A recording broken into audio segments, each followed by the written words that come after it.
Have you ever grabbed those delicious leftovers from the fridge, popped them in the microwave, and thought nothing of it? It's quick, it's convenient, and it saves you from cooking another meal. Right. We've all done it. We're often taught to be thrifty, to not waste food. And that leftovers are a smart way to manage our groceries. But what if I told you that some of the very foods you're reheating could be silently working against your health, potentially causing much more than just a little indigestion? It's a surprising truth that many of us, especially as we get a little older, might not be aware of. And it could be putting your body through unnecessary stress. Or worse. The painful reality is, a seemingly innocent habit meant to save time and money might actually be introducing unwanted risks into your diet, affecting everything from your gut health to your overall vitality. There's a hidden danger lurking in some of our most common dishes once they've cooled down and are brought back to temperature. We trust our kitchen habits, but sometimes, what we think is safe practice is anything but. This isn't about scaremongering. It's about empowering you with vital information to protect yourself and your loved ones. In this video, we're going to uncover 5 common foods that, when reheated, can become problematic, and why it's so important to handle them with extra care. Understanding these simple facts can make a world of difference to your health, helping you feel better and stay vibrant. So, let's pull back the curtain on these everyday meals and discover how to truly nourish your body safely. Watch to the end for something that will truly surprise you about how you handle food at home. Let's dive right into the first food item that often causes problems when reheated. And it's a staple in many households: cooked rice. Think about that big batch of rice you made for dinner last night. Maybe a lovely curry or a stir-fry. And how convenient it would be to just warm it up for lunch today. It seems harmless, doesn't it? Well, here's the unexpected truth. Raw rice grains often contain spores of a bacterium called Bacillus cereus. Now, these spores are incredibly resilient, and they can survive the cooking process. When you cook rice, these spores might still be present, if that cooked rice is then left at room temperature, even for just a little while. Those surviving spores can germinate and multiply into bacteria. And here's where it gets tricky. These bacteria can produce toxins. It's these toxins, not the bacteria themselves, that are the real troublemakers. They can cause a type of food poisoning that leads to vomiting or diarrhea. The critical window for this bacterial growth is when the cooked rice cools down slowly. Many of us are guilty of leaving the rice cooker on the counter for a while after dinner, or perhaps putting a large pot of rice directly into the fridge without allowing it to cool properly first. A big, dense mass of rice cools slowly, creating the perfect warm, moist environment for those spores to spring to life. Once the toxins are produced, reheating the rice, no matter how hot you make it, will not destroy those toxins. They are heat resistant. So, even if your reheated rice is steaming hot, the damage might already be done from the time it spent cooling. That's why even perfectly reheated rice can still make you unwell if it wasn't handled correctly in the first place. So, what's the golden rule for rice? If you're not going to eat it immediately after cooking, you need to cool it down as quickly as possible. We're talking within 1 hour. Spread it out on a shallow tray or plate to help it cool faster. Once it's cool, get it into the refrigerator promptly. And here's another crucial point when you do reheat rice. Make sure it's piping hot all the way through. Don't just warm it up. It needs to be steaming. And importantly, never reheat rice more than once. If you've cooked it, cooled it, and reheated a portion, any remaining rice should be discarded. It's a common misconception that if food has been refrigerated, it's entirely safe to keep reheating it. With rice, that simply isn't the case due to those resilient spores and the toxins they produce. Thinking about those instances where you felt a bit queasy after a leftover rice dish. This might be the reason why. It's a simple change in habit, but a hugely significant one for your health and peace of mind. Now that we've shed some light on the dangers of reheating rice, let's turn our attention to another common meal staple that requires careful handling: Next up on our list of foods to be cautious about reheating are cooked chicken and other poultry. Many of us love a good roast chicken on a Sunday, and those leftovers often turn into delicious sandwiches, salads, or even another warm meal. But like rice, chicken needs special attention when it comes to reheating. The main concern with cooked poultry is the risk of bacterial contamination, specifically from bacteria like Salmonella or Campylobacter. While proper cooking initially kills these bacteria, the protein structure of chicken can change during the cooling and reheating process, making it potentially more susceptible to bacterial growth if not handled correctly. When chicken cools slowly or is left at room temperature, it can become a breeding ground for these harmful bacteria. Then, if you don't reheat it thoroughly, these bacteria can survive and multiply, leading to food poisoning. Unlike the toxins in rice that are heat-resistant, the bacteria in chicken can be killed by proper reheating. The key here is proper. What does that mean? It means ensuring that the chicken is piping hot all the way through, not just warm on the outside. Often, when reheating chicken pieces, especially in a microwave, the heat can be uneven, leaving cooler spots where bacteria can thrive. You might think it's hot enough because the plate feels warm or the edges are steaming, but the core of the meat might still be at a dangerous temperature. So, the actionable steps for reheating chicken are clear. Always make sure your cooked chicken cools down and is refrigerated within 2 hours of cooking. When you're ready to reheat it, ensure it reaches an internal temperature of 165 degrees Fahrenheit or 74 degrees Celsius throughout. If you don't have a food thermometer, that means it should be steaming hot. And if you cut into the thickest part, there should be no pink visible, and the juices should run clear. Avoid reheating chicken multiple times. It's best to reheat only the portion you intend to eat and discard any remaining reheated chicken. If you're using the microwave, it's a good idea to stir the chicken or rearrange the pieces halfway through cooking to ensure even heating. And if you're ever in doubt, it's always safer to err on the side of caution and not reheat it. This doesn't mean you can't enjoy leftover chicken, but it does mean being extra mindful of how you store and reheat it. Now that we've discussed the nuances of chicken, let's talk about another seemingly innocent food item that can become problematic if not handled correctly after cooking potatoes. Yes, those wonderful, versatile potatoes. Whether they're baked, boiled, mashed, or roasted, potatoes are a beloved part of many meals.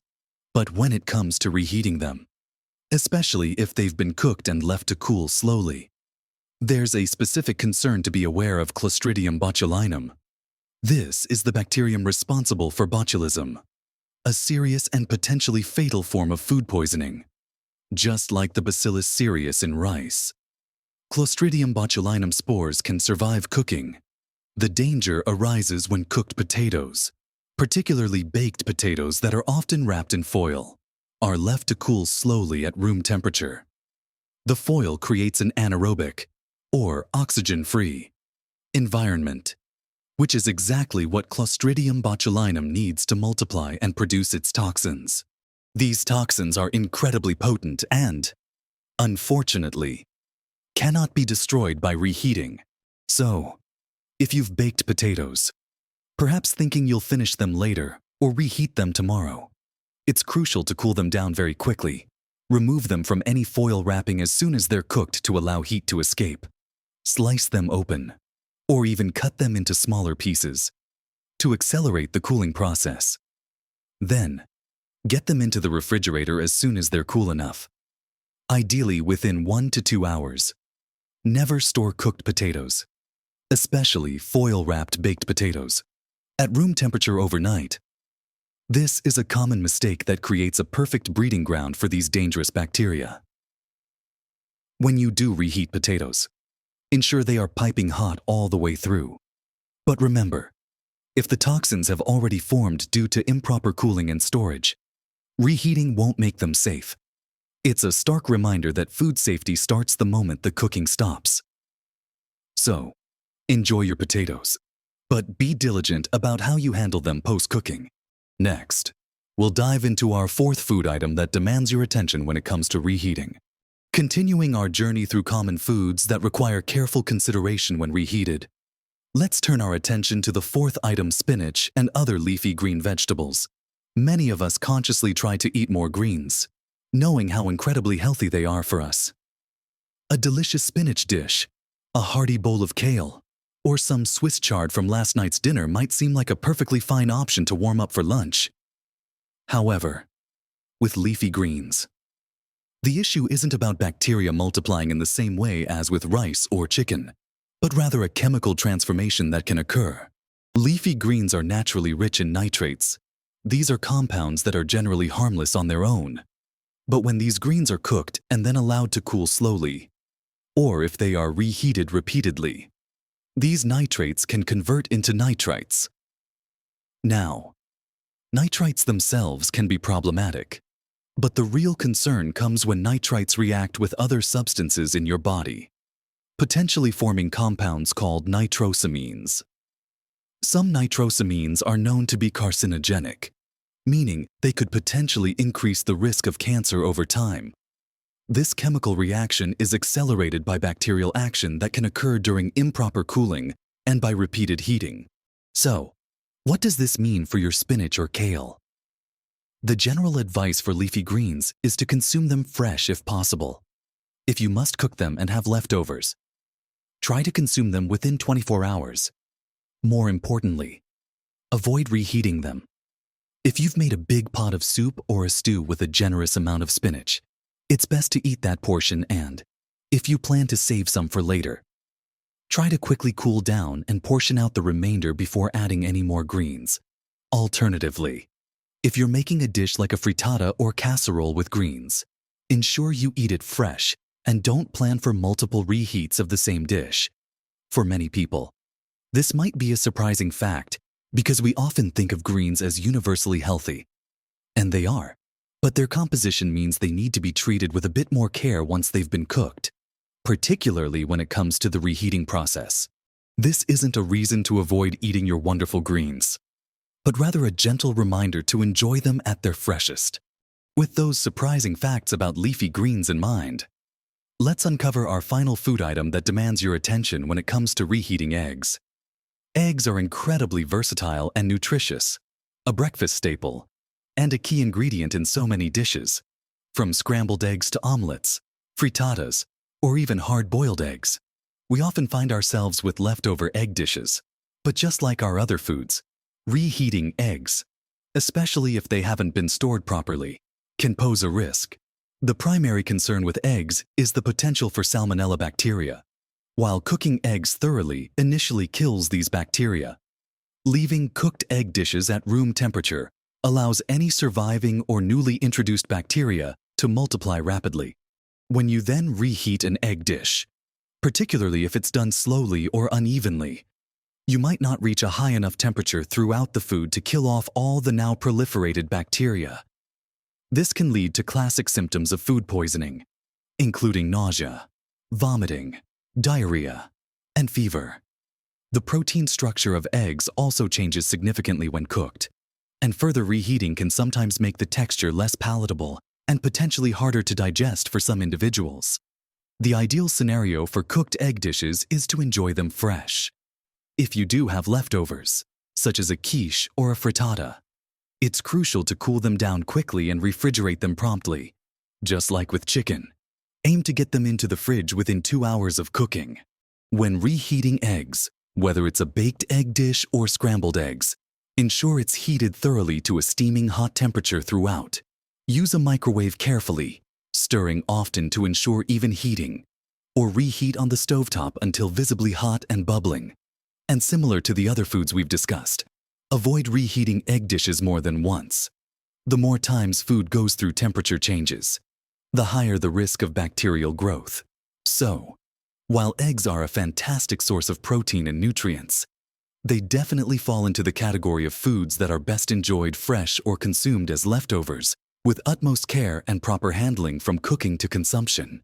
So, we've talked about the importance of carefully handling and, in some cases, avoiding reheating cooked rice, chicken, potatoes, leafy greens, and eggs. It might seem like a lot to remember, and perhaps a bit daunting. But these aren't about fear. They're about empowering you with simple, actionable knowledge to protect your well-being. These small adjustments to how you manage your kitchen and your leftovers can have a truly significant impact on your health, helping you steer clear of unpleasant tummy troubles or more serious foodborne illnesses. Think of it as simply being a little more mindful in the kitchen, adding another layer of care to your food preparation. You're already doing so much to take care of yourself.